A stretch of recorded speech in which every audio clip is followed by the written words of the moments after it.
Previous lecture की continuity में accounting for inventory lecture number 2. Objective of today's lecture is revision of valuation of cost of sales and closing stock. Last lecture के अंदर हमने valuation of cost of sales and closing stock की valuation के method, perpetual method and periodic method के बारे में discuss किया था. इसकी रिवीजन करेंगे.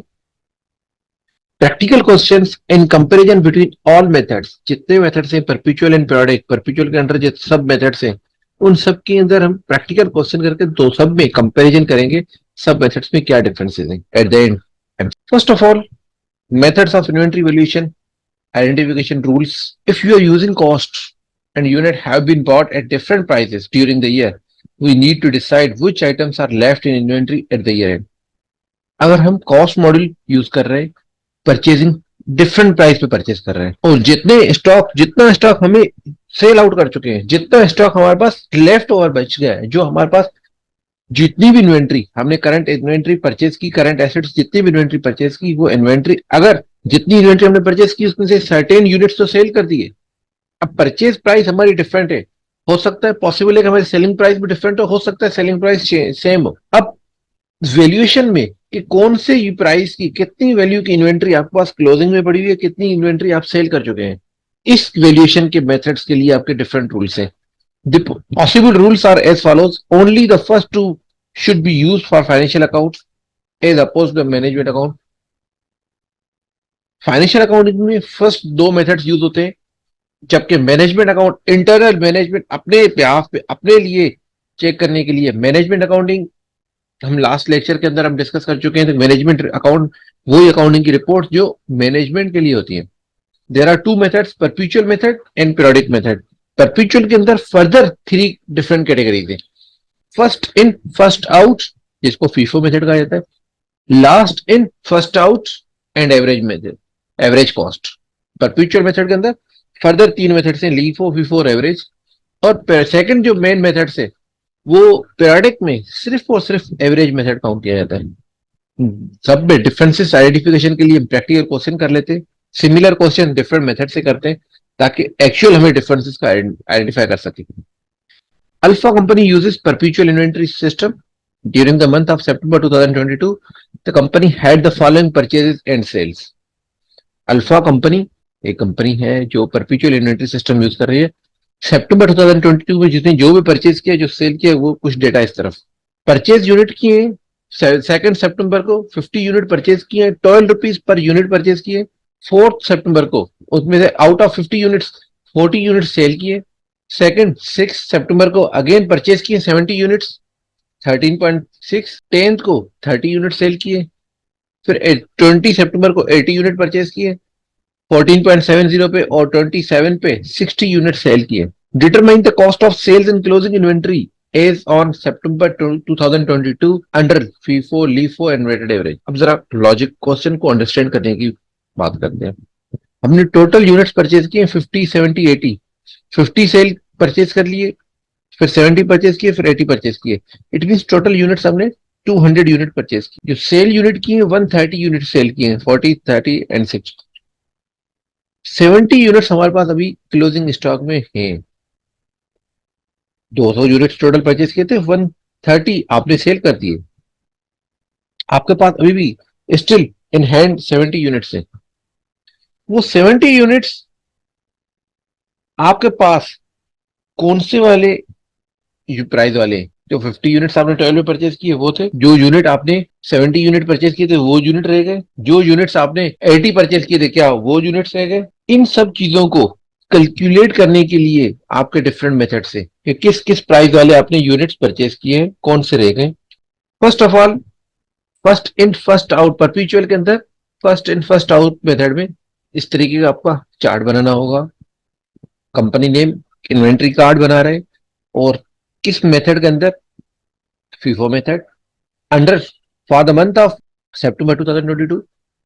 अब फर्स्ट ऑफ ऑल आपको कॉलम जरा देख लीजिएगा. फर्स्ट आपने डेट का कॉलम है, तो उसके बाद 3 कॉलम है परचेज की.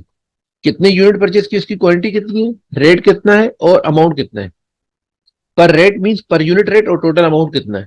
सेल्स मतलब जो आपने सेल्स की तो उसकी कॉस्ट ऑफ गुड सोल्ड आपके लिए कॉस्ट कितनी की, आपने वो चीजें कितनी परचेज की हैं.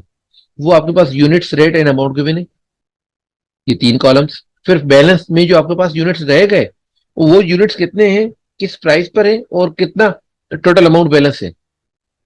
ये टोटल 10 कॉलम बनेंगे। 10 कॉलम को 4 main categories, date, purchase, cost of sales और क्लोजिंग इन्वेंट्री, 3 हेडिंग्स मेन ये होगी, और हर हेडिंग के अंदर 3 3 कॉलम्स होंगे। 2 सितंबर को आपने परचेज किए थे 50 यूनिट्स। 50 यूनिट्स आपने परचेज किए, पर यूनिट प्राइस 12 रुपीज आपके पास गिवन थी। Total amount 50 multiply by 12, 600 rupees. जब 2 सितंबर को डे क्लोज हुआ, तो आपके पास टोटल इन्वेंट्री बैलेंस में 50 यूनिट्स, 12 रुपीज ईच और 600 रुपीज के स्टॉक पड़ा हुआ है। 4 सितंबर को आपने कुछ यूनिट सेल किए हैं, जितने 50 यूनिट से इसमें से 40 यूनिट्स आपने सेल कर दिए। अब 40 यूनिट कितने में आपने परचेज किए थे, 12 रुपीज में। 40 मल्टीप्लाई बाय 12, 480 यूनिट्स आपके पास टोटल हो गए। 480 रुपीज आपके टोटल हो गए। अब 10 यूनिट्स अभी भी आपके पास बच गए। जो बच गए वो आपके पास क्लोजिंग इन्वेंट्री 10 यूनिट, 12 रुपए वाले, 120 रुपए की। इट मीन्स अब तक 600 की इन्वेंट्री आपने परचेज की। जो 40 यूनिट्स आपने सेल किए उसकी वैल्यू 480 रुपीज थी। 10 यूनिट आपके पास जो अब आपके पास है, वो आपने 120 रुपीज की वैल्यू आपके पास अभी भी ये इन्वेंट्री आपके पास स्टॉक में है। एसेट आपने पहले परचेज किए थे 600 के, अब उसमें से 480 आपका रेवेन्यू एक्सपेंस हो गया है, जिसकी वजह से आपकी सेल्स जनरेट हुई है। उस सेल्स के लिए कितने में सेल की, वो एक सेपरेट इशू है। हम सिर्फ जितना एक्सपेंस आपने किया है 480, रिमेनिंग 120 रुपीज के एसेट्स अभी भी आपके पास क्लोजिंग इन्वेंट्री में है। 6 सितंबर को आपने फर्दर 70 यूनिट परचेज किए, पर यूनिट 13.6, टोटल अमाउंट आपके पास 952। 10 यूनिट आपके पास पहले थे 4 सितंबर को, 70 यूनिट्स आपने और परचेज किए, तो आपके पास टोटल 80 यूनिट्स हो गए। अब ये 80 यूनिट्स आपके पास जो हो गए, इसमें 10 यूनिट्स वो हैं जो 12 रुपीज वाले, 70 यूनिट्स वो हैं जो 13.6 वाले। अब आपके पास ये दोनों डिफरेंट प्राइस के, दोनों डिफरेंट बॉक्सेस में, डिफरेंट कैटेगरीज में सेपरेट करके रखेंगे, क्योंकि आप मेथड फॉलो कर रहे हैं फर्स्ट इन फर्स्ट आउट। क्योंकि जो पहले परचेज किया वो पहले सेल करेंगे, अदरवाइज शायद वो एक्सपायर हो जाए, ऑब्सोलेट हो जाए, आउटडेटेड फैशन हो जाए। डिफरेंट इंडस्ट्रीज के अंदर स्पेशली ये पेरिशेबल आइटम के लिए ज्यादा प्रेफरेबल होता है। जो पहले परचेज किया वो अगर पहले सेल नहीं हुआ तो पहले जल्दी एक्सपायर हो जाएगा। फार्मास्यूटिकल कंपनीज के अंदर ये मेथड ज्यादा प्रेफरेबल होता है। अब आपके पास जो टोटल 10 यूनिट्स पहले थे, 70 यूनिट और आपने परचेज किए, आपके पास 80 यूनिट्स हो गए। मगर 10 यूनिट वो हैं जो 12 रुपए वाले, 120 रुपए अमाउंट की। 70 यूनिट्स वो हैं जो 13.6 में आपने परचेज किए, जिसकी वैल्यू 952 है। अब 6 सितंबर के बाद आपने 10 सितंबर को 80 यूनिट्स में से सर्टेन यूनिट्स आपने सेल किए थे। कितने यूनिट सेल किए थे, 30 यूनिट्स। अब 30 यूनिट्स में फर्स्ट इन फर्स्ट आउट जब फॉलो करेंगे, तो जो 10 यूनिट्स पहले के थे वो पहले सेल करेंगे, और रिमेनिंग जो 20 यूनिट्स है वो आपने 70 से सेल कर दिए। टोटल आपके पास 80 यूनिट्स है, 30 सेल हो गए, 50 यूनिट आपके पास बच गए। अब जो 10 यूनिट्स है 12 रुपीज वाले, वो आपने सेल कर चुके। अब आपके पास सिर्फ और सिर्फ 70 से 20 सेल करने के बाद 50 यूनिट्स रह गए, जिसकी वैल्यू 680 रुपीज है। 10 सितंबर के बाद 20 सितंबर को आपने फर्दर और यूनिट परचेज किए, 80 यूनिट परचेज किए, 14.7।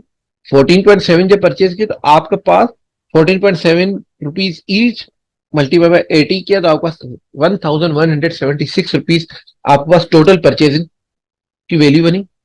50 यूनिट्स आपके पास पहले थे, 80 यूनिट्स ये परचेज किए, तो टोटल आपके पास हो गए 130 यूनिट्स। मगर 50 यूनिट्स वो हैं जो 13.6, 80 यूनिट्स वो हैं जो 14.7 वाले। 50 यूनिट्स की वैल्यू 680, 80 यूनिट की वैल्यू 1176, 130 यूनिट्स है। अब 20 सितंबर के बाद 27 सितंबर को आपने फर्दर यूनिट सेल किए। कितने यूनिट सेल किए, 60 यूनिट्स। अब 60 यूनिट जब आपने सेल किए, तो 60 यूनिट्स में जो 50 पहले के यूनिट्स थे, जो फर्स्ट इन फर्स्ट आउट जो पहले आपने परचेज किए, तो वो 50 हुए थे। 80 उसके बाद आपने परचेज किए थे। अब सबसे पहले सेल भी वो पहले 50 करेंगे, और 10 यूनिट्स आपने सेल किए 80 से। अब आपके पास जब 130 यूनिट से 60 यूनिट्स आपने सेल कर दिए, अब आपके पास 70 यूनिट्स बचे, जो पर यूनिट की प्राइस 14.7, और आपके पास जो क्लोजिंग इन्वेंट्री की वैल्यू है 1029। लास्ट में सिर्फ टोटल कर दें, कितने यूनिट परचेज किए? 50, 70, 80, 200 यूनिट्स, 600, 925, 1176 टोटल आपने परचेज की 2728। ये आपके पास टोटल परचेजेस प्राइस है 200 यूनिट्स की। सेल जो यूनिट की है 130, उसकी जो टोटल वैल्यू है वो है 1699। मीन्स 2728 के आपने यूनिट्स परचेज किए थे, उसमें से 1699 यूनिट्स, 1699 रुपीज के यूनिट्स 130 आप सेल कर चुके। रिमेनिंग आपके पास 70 यूनिट्स है जिसकी वैल्यू 1029 रुपीज है। अब इस मेथड से हमें जो टोटल कैलकुलेशन हुई, टोटल आपने परचेज कितना किया है 2728, सेल कितना की, सेल जो आपने की है उस सेल्स की कॉस्ट कितनी है 1699। मीन्स 130 यूनिट्स आपने सेल की, वो आपने कितने में परचेज किए थे 1699 अंडर फीफो मेथड, और बाकी जो आपके पास 70 यूनिट्स बच गए वो अमाउंट है 1029 रुपीज की टोटल वैल्यू। सेम अब दूसरा method, last in first out. इसके अंदर हम ये देखेंगे जो लास्ट में परचेज किया उसको पहले सेल करेंगे। सबसे पहले आपने जो 50 यूनिट्स परचेज किए, 50 multiply by 12, 600 rupees, closing balance आपका 2 सितंबर को वही है। 4 सितंबर को आपने out of 50 units 40 unit sale कर दिए, 12 रुपीज, तो 480 रुपीज के अपने यूनिट सेल कर दिए। बाकी आपके पास 120 रुपीज के 10 यूनिट्स बच गए। रिमेनिंग आपने 6 सितंबर को 70 यूनिट परचेज किए, 13.6 अमाउंट 952। अब आपके पास दो डिफरेंट बैचेस के नंबर हैं, डिफरेंट डिजाइन के नंबर हैं, डिफरेंट मैन्युफैक्चरिंग रेट के नंबर हैं। 10 यूनिट अलग है और 70 यूनिट्स अलग है। जब आपने 10 यूनिट्स पहले थे, 70 यूनिट और हो गए, तो आपके पास आ गए 80 यूनिट्स। 80 यूनिट से आपके पास 80 यूनिट्स की जो प्राइस है, 80 यूनिट्स की प्राइस, 10 यूनिट वो है जिसकी 12 रुपीज है, और 70 यूनिट्स वो है जिनकी 13.6 पर यूनिट है। अब 6 सितंबर के बाद आपने 10 सितंबर को आउट ऑफ 80 यूनिट्स जो यूनिट सेल किए थे, 30 यूनिट्स जो सेल किए थे, 30 यूनिट जो सेल किए थे वो लास्ट इन फर्स्ट आउट का मकसद कि जो लास्ट में परचेज किया था 13.6 वो सेल करेंगे। अब पहले कितने यूनिट्स है 10 एंड 70, अब 70 से जब 30 यूनिट माइनस हो गए, सेल हो गए, अब आपके पास जो यूनिट्स बचे वो 10 एंड 40। 10 यूनिट वो है जो 12 रुपए वाले, और 40 यूनिट्स वो है जो 13.6। टोटल अमाउंट आपके पास दोनों को मल्टीप्लाई करके आपको टोटल अमाउंट मिल जाएगा। 20 सितंबर को आपने फर्दर 80 यूनिट्स परचेज किए 14.7 में, उसकी वैल्यू है 1176। अब आपके पास तीन डिफरेंट कैटेगरीज का स्टॉक है। एक 10 यूनिट्स वो हैं जो 12 रुपए वाले, 40 यूनिट्स वो हैं जो 13.6 वाले, एंड 80 यूनिट्स वो हैं जो 14.7 वाले। अब आपके पास टोटल 10, 40 और 80 पर यूनिट प्राइस गिवन है, मल्टीप्लाई करेंगे तो टोटल अमाउंट आपके पास मिल जाएगा। ये वैल्यू आपके पास टोटल 130 यूनिट्स आपके पास 20 सितंबर को टोटल 130 यूनिट्स आपके पास है। इसके बाद है 27 सितंबर को आपने 130 यूनिट्स में से कितने यूनिट सेल किए? आपने यूनिट किए 60 units. 60 last and first out के हिसाब से जो लास्ट में 80 यूनिट्स है, उन 80 यूनिट्स में से आपने 60 यूनिट सेल कर दिए। 60 यूनिट जैसे सेल हुए, 60 यूनिट सेल की प्राइस बनी 882। अब आपके पास तो पहले तीन डिफरेंट बॉक्सेस के थे, तीन डिफरेंट बैचेस, तीन डिफरेंट मैन्युफैक्चरिंग डेट के थे, 10, 40 एंड 80 यूनिट्स। अब 80 से 60 यूनिट्स निकल गए, सेल हो गए, यूज हो गए, कंज्यूम हो गए। अब आपके पास जो यूनिट्स बचे वो 130 से 60 यूनिट सेल हो गए, तो 70 यूनिट्स, मगर 70 यूनिट्स में 10 यूनिट्स वो हैं जिसकी value 12 rupees per unit, 40 units वो हैं जो 13.6, एंड 20 यूनिट्स 80 से 60 सेल हो गए, तो 20 यूनिट्स जो बच गए वो 14.7। इन सबका टोटल किया आपने मल्टीप्लाई करके पर यूनिट प्राइस से, तो आपके पास टोटल क्लोजिंग इन्वेंट्री आ गई। अब लास्ट क्लोजिंग के अंदर आपने जो परचेज किए, परचेज प्राइस सिमिलर है, 2728 अंडर फीफो एंड लीफो सब में सिमिलर रहेगी। सेलिंग अमाउंट के लिए वहां पे आपके पास जो selling cost of good sold थी वो अमाउंट 130 यूनिट्स की अमाउंट इससे कम थी, और वहां पे आपके पास फीफो मेथड के अंदर ये हम कंपैरिजन लास्ट में करेंगे, मगर यहाँ पे इस मेथड के हिसाब से आपकी cost of goods sold amount जो है 130 यूनिट्स की वो 1770 रुपीज, और जो रिमेनिंग 70 यूनिट्स आपके पास बच गए, 70 यूनिट्स की जो प्राइस टोटल प्राइस है 958। अब फीफो एंड लीफो, लास्ट है perpetual method, average method. Average के अंदर नाम ही क्लियर है कि एवरेज कॉस्ट, एवरेज करेंगे हम, हर कॉस्ट को एवरेज करेंगे। कैसे एवरेज करेंगे? फर्स्ट 50 यूनिट आपने परचेज किए, क्लोजिंग इन्वेंट्री 2 सितंबर को वही 50 यूनिट्स 12 रुपीज के हिसाब से 600 रुपीज। 4 सितंबर को 4 सितंबर को आपने इनमें से out of 50 units 40 unit sale कर दिए, 480 रुपीज की आपने यूनिट सेल कर दी है, 120 रुपीज की क्लोजिंग इन्वेंट्री आपके पास बच गई, 10 यूनिट 12 रुपीज ईच के हिसाब से। अब 10 यूनिट आपके पास है, आपने फर्दर 70 यूनिट्स परचेज किए। 70 यूनिट्स परचेज किए, किस प्राइस पे परचेज किए? 13.6। 13.6 पे आपने जब परचेज किया तो उसकी टोटल वैल्यू 952 रुपीज है, और 120 रुपीज के आपके पास ऑलरेडी स्टॉक था। अब यहां पे आपके पास एवरेज निकालेंगे। कैसे एवरेज निकालेंगे? 10 यूनिट्स आपके पास 12 रुपीज के थे, 120 रुपीज। 70 यूनिट्स वो थे जिसकी प्राइस 13.6, 952 रुपीज है। टोटल यूनिट्स आपके पास कितने मिलेंगे? 80 यूनिट्स हो गए, और टोटल 80 यूनिट्स कितने अमाउंट के थे? 120 प्लस 952, 1072 यूनिट्स आपके पास टोटल हो गए। 1072 डिवाइड बाय 80 यूनिट्स, 1072 जो प्राइस है, कितने यूनिट्स है? 80 यूनिट्स से डिवाइड किया तो आपके पास 13.4 रुपीज एवरेज कॉस्ट, एक यूनिट की जो कॉस्ट है वो आपके एवरेज आने के बाद 13.4 रुपीज हो गई। अब 6 सितंबर के बाद जब आपने 10 सितंबर को यूनिट सेल किए, जो 30 यूनिट्स आपने सेल किए, अब 30 यूनिट्स की जो प्राइस है वो हम ना 12 रुपीज कंसिडर करेंगे ना 13.6 कंसिडर करेंगे, मगर दोनों के एवरेज जो हमने कैलकुलेट किया 13.4 वो चीज कैलकुलेट करेंगे। तो आपके पास 30 मल्टीप्लाई बाय 13.4, तो आपके पास amount will be the 402 rupees, cost of goods sold 402 rupees. अब आपके पास 1072 रुपीज में से 402 रुपीज की यूनिट्स आप सेल कर चुके हैं।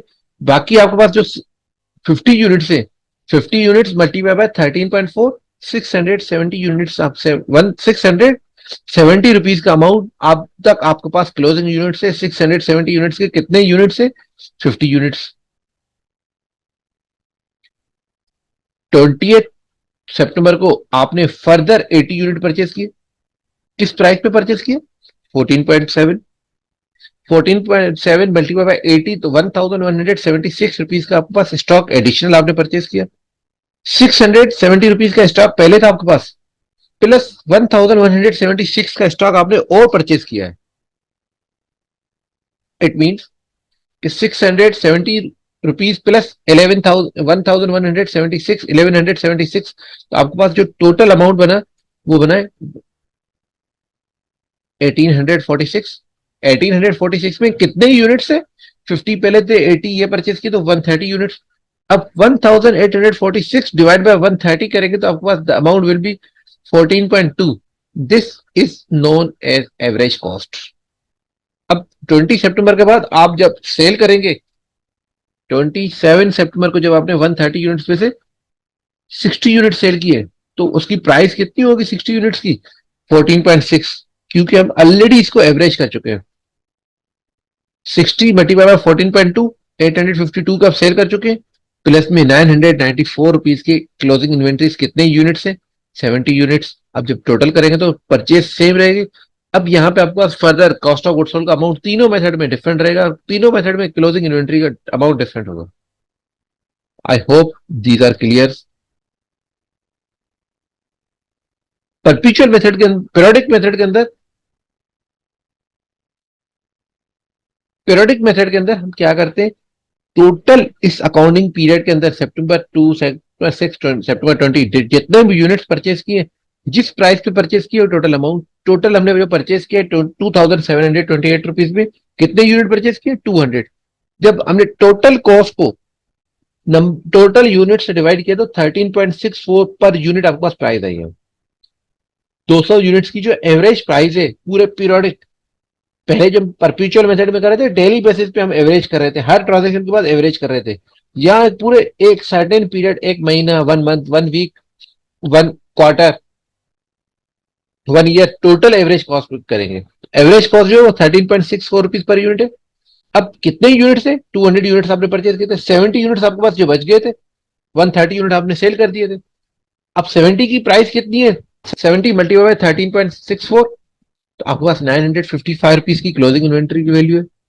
जितने यूनिट्स आपने सेल किए, cost of goods sold 130 unit cell किए, पर यूनिट प्राइस गिवन है, मल्टीप्लाई बाय 1773 रुपीज की आपके पास total cost of sale, sales जो 1773 रुपीज की कॉस्ट ऑफ सेल्स है, 955 रुपीज की क्लोजिंग इन्वेंट्री है। These are 4 basic methods.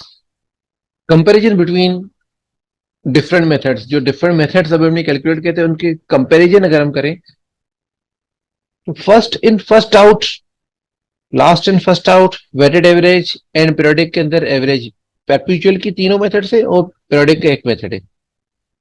सब में परचेजेस हमने सिमिलर प्राइस पे इसीलिए क्योंकि हमने सप्लायर से जिस प्राइस पे परचेज किया, ये हमारा इंटरनल मेथड है।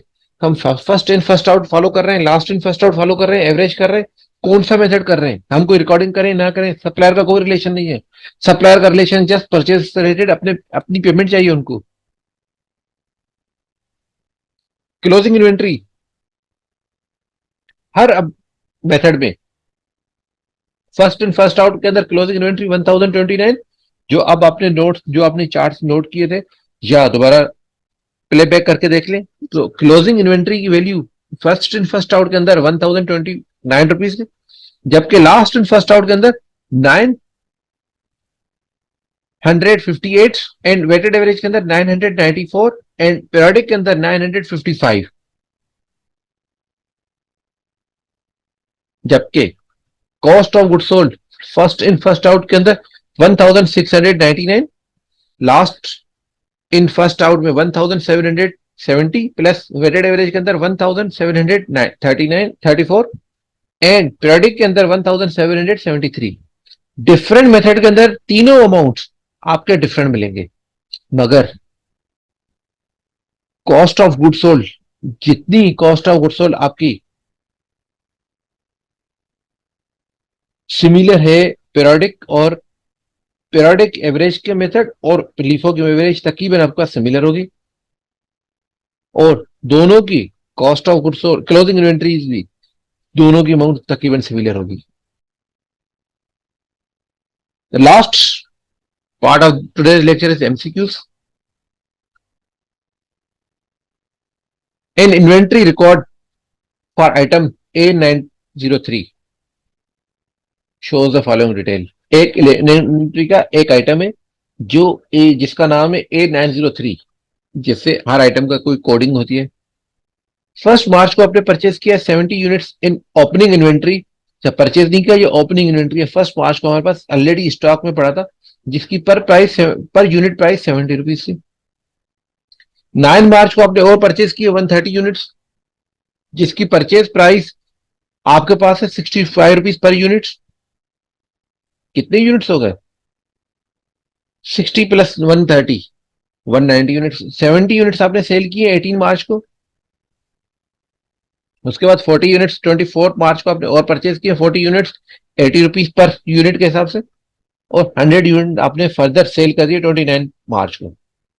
What will be the value of inventory at 31 March using the FIFO method. जो यूनिट्स आपके पास 60 यूनिट से पहले उसके बाद आपने 130 और परचेज की तो 190 हो गए। 190 के बाद आपने 40 यूनिट्स और परचेज की तो आपके पास हो गए 230 यूनिट्स। 230 में से 170 यूनिट्स 70 18 और 29 को आपने 100 यूनिट 170 यूनिट जब आपने सेल किए, स्टिल आपके पास 60 यूनिट्स बच गए। तो उस 60 यूनिट्स की प्राइस कितनी है वो आपके पास मालूम करना है, ABCD। अब जरा लॉजिक से इसके सॉल्यूशन की तरफ देखें। फर्स्ट इन फर्स्ट आउट, जो पहले परचेज किया था वो पहले आपने सेल कर दिया। आपके पास जो 60 यूनिट्स है ओपनिंग परचेजेस आपने 130 यूनिट्स प्लस 40 यूनिट्स, और जो सेल्स किए वो आपने किए 70 + 100, तो आपके पास जो क्लोजिंग स्टॉक है वो 60 यूनिट्स है। अब जब क्लोजिंग स्टॉक आपका 60 यूनिट्स है तो वो 60 कौन से होंगे? फर्स्ट इन फर्स्ट आउट में जो सबसे पहले परचेज किया था वो तो पहले सेल कर दिया। अब जो क्लोजिंग आपके पास है, सबसे लास्ट में आपने कितने यूनिट परचेज किए थे? 40। हमारे पास स्टॉक होना कितना चाहिए? 60 यूनिट। जो 40 परचेज किए थे लास्ट में वो तो हमारे पास स्टॉक में होगा। 40 × 80 तो आपका 3200। इसके अलावा इससे पहले जो परचेज किए थे 130, उनमें से भी 20 यूनिट्स हमारे पास बचे हुए होंगे, सेल नहीं भी होंगे, अनसोल्ड क्लोजिंग बैलेंस में होंगे। 20 × 65 तो आपके पास अमाउंट आ गया 1300। इसका अमाउंट हो गया। तो 1300 plus 3200, the total closing stock is 4500। 4500 mean option D is correct. The accounting year of KKJ ends on May 31st each year. 31st को हर साल आपके पास इन्वेंट्री क्लोज होती है। Stock taking of the business was not done on 31st 2021। 2021 में stock take जो है वो नहीं, आप काउंट नहीं कर सके 31st मई को कितने एसेट्स हैं। On June 6 2021 physical check of inventory was carried out which reported inventory of cost ₹5,10,000। जो आपने 6 जून को जब आपने इन्वेंट्री काउंट की, हमारे पास कितने एसेट्स हैं, तो वो आपके पास 5,10,000 रुपए के एसेट्स हैं। मगर हमें तो इन्वेंट्री चाहिए 31st मई की। 31st मई की इन्वेंट्री चाहिए थी और आप हमारे पास, हमने काउंट किया है 6 जून को। परचेज ऑफ मर्चेंडाइज 2 जून को हमने परचेज की इन्वेंट्री 25,000 रुपीज की। 3 जून को आपने सेल की मर्चेंडाइज कॉस्टिंग ₹80,000 की कॉस्ट है। आपने परचेज 80,000 की, आपके हिसाब से उसकी वैल्यू 80,000 है। On credit with the selling price of 100,000, 1 lakh रुपए आपने उधार पे सेल किए। मींस आपने फिजिकल इन्वेंट्री इनको हैंडओवर की होगी कस्टमर को। 4 जून को good costing ₹10,000 were return by customer which was sold in April. अप्रैल में जो सेल किया था 4 जून को, वो 10,000 के यूनिट इन्वेंट्री आपके पास कस्टमर ने वापस की। 6 जून को goods costing ₹15,000 was returned to supplier which was purchased in April 2021। अप्रैल 21 में जो आपने सप्लायर से परचेज किया था वो 15,000 की कॉस्टिंग गुड्स की कीमत जो है वो आपने कॉस्टिंग 15,000 की आपने सप्लायर को वापस की है 6 जून को। ये सप्लायर को वापस करने के बाद आपने 6 जून के एंड में, डे एंड पे आपने इन्वेंट्री को वैल्यू किया। तो what amount of the inventory should be shown in the statement of financial position of the business as on May 31st 2021। Statement of financial position mean जहां वो statement accounting की वो report जिसके अंदर हम अपने एसेट्स को डिक्लेयर करते हैं। तो करंट एसेट्स की इन्वेंट्री का अमाउंट कितना होगा 31st May 2021 में, वो अमाउंट जरा कैलकुलेशन देख लें। सॉल्यूशन की तरफ पहले देख लेते हैं, उसके बाद हम ऑप्शंस में देखेंगे। 6 जून को आपके पास इन्वेंट्री कितनी है? 5,10,000। अब June 2 merchandise of purchase of merchandise costing ₹25,000। 25,000 की जो मर्चेंडाइज आपने परचेज की है, क्या ये 1 मई को आपके पास होगी? मगर 6 जून में तो आपके पास इंक्लूडेड है, क्या ये 31 मई को थी? नहीं थी। तो आपने अब 6 जून वाले से माइनस कर ले।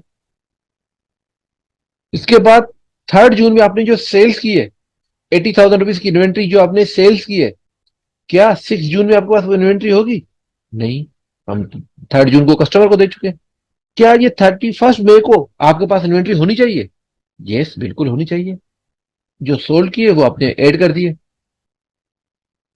इसके बाद 4 जून में आपके पास goods costing ₹10,000 were return by customer which was sold in April 2021। अप्रैल 2021 में जो आपने सेल किए थे कस्टमर ने आपको वापस किए। कब वापस किए? 4 जून को। क्या ये 31 मई को आपके पास इन्वेंट्री होगी? ये क्या ये 6 जून में आपके पास थी? बिल्कुल। 4 जून को कस्टमर वापस देकर गया तो हमारे पास 6 जून में अवेलेबल होगी। मगर क्या वो 6 जून से पहले 31 मई को हमारे पास अवेलेबल होगी? नहीं। माइनस कर ले, रिटर्न बाय कस्टमर लेस कर दे। मीन्स जो 10,000 की इन्वेंट्री है हमारे 5,10,000 के अंदर वो 10,000 भी इंक्लूड होगा। जबकि 31 मई को ये हमारे पास नहीं होनी चाहिए। उसके बाद goods costing rupees 1500 was return to the supplier which was purchase in April. अप्रैल में जो परचेज किया वो 6 जून को आपने सप्लायर को वापस किया है। क्या 6 जून की इन्वेंट्री में आपके पास ये इन्वेंट्री होनी चाहिए? नहीं होगी। क्या ये 31 मई को आपके पास इन्वेंट्री होनी चाहिए? बिल्कुल होनी चाहिए। अब इसको आप ऐड करते हैं। 5,10,000 की इन्वेंट्री वो है जो 6 जून को आपने डे एंड पे 6 जून 2021 में काउंट किया, तो आपके पास शॉप के अंदर, आपके पास बिजनेस के अंदर जो इन्वेंट्री है वो 5,10,000 रुपीज की। 2 जून को आपने परचेज की थी, वो हमारे 31 मई में नहीं होनी चाहिए थी, हमने माइनस कर दी। उसके बाद जो 80,000 की इन्वेंट्री 3 जून को हमने सेल किए कस्टमर को, क्या ये हमारे पास होनी चाहिए? 31 मई में हमारे पास होनी चाहिए, बिल्कुल हमारे पास होनी चाहिए। 31 मई में हमारे पास थी है। अब 6 जून में नहीं है, तो 6 जून के 5,10,000 में वो इंक्लूड नहीं होगी, तो फिलहाल हम इसमें ये टेम्परेरी बेस पे ऐड करेंगे। रिटर्न बाय कस्टमर, कस्टमर ने रिटर्न किए, वो हमें हमारी इन्वेंट्री में इंक्लूड है 6 जून में, जबकि 31 मई में नहीं होनी चाहिए, तो माइनस कर ले। 6 जून के जो हमने सप्लायर को हमने रिटर्न किए, क्या वो 31 मई में आपके पास होगी? बिल्कुल होनी चाहिए। ऐड करने के बाद आपके पास ऑप्शन है, inventory value as on May 31, 2021 is 5,70,000। आपके पास ऑप्शन गिवन है 5,70,000, 540, 520, 490। Option A is correct. Which of the inventory valuation method is not allowed by the IS2। हमने इनिशियल लेवल पे बात की थी कि लास्ट इन फर्स्ट आउट जो है हमारा आउटडेटेड हो चुका है, इसलिए option B is correct. Which of the following statement is correct? Cost sales minus cost of sales is equal to net profit. Sales minus cost of sales minus operating expenses business को operate करने के expense minus, और जितने की inventory आपने दी है वो cost sales से जब रेवेन्यू से माइनस करेंगे तो आपका प्रॉफिट आएगा। Cost of sales plus ending inventory is equal to net profit. Cost of sales plus opening inventory minus gross profit is equal to net profit. तो जो सही ऑप्शन है आपके पास, sales minus cost of sales, revenue में से जितनी भी आपने इन्वेंट्री दी है, revenue expense minus operating expense, business को रन करने के एक्सपेंसेस माइनस करने के बाद आपके पास प्रॉफिट आता है, तो option B is correct. Inventory should be valued at cost price, selling price, net realisable value और लोअर ऑफ कॉस्ट और मार्केट वैल्यू। कॉस्ट प्राइस पे करनी चाहिए, सेलिंग प्राइस पे करनी चाहिए, नेट रियलाइजेबल कितना पैसा मिलेगा, या लोअर ऑफ कॉस्ट और मार्केट वैल्यू। तो ऑप्शन डी इज करेक्ट कि हमें जब भी आप इन्वेंट्री की वैल्यूएशन करें तो उसके अंदर जो लोवेस्ट प्राइस है, या तो मार्केट में कितने में सेल होगी या आपने कितने में परचेज की, दोनों में से जो लोअर अमाउंट है उसको आप अपने एसेट्स की वैल्यू बनाएंगे।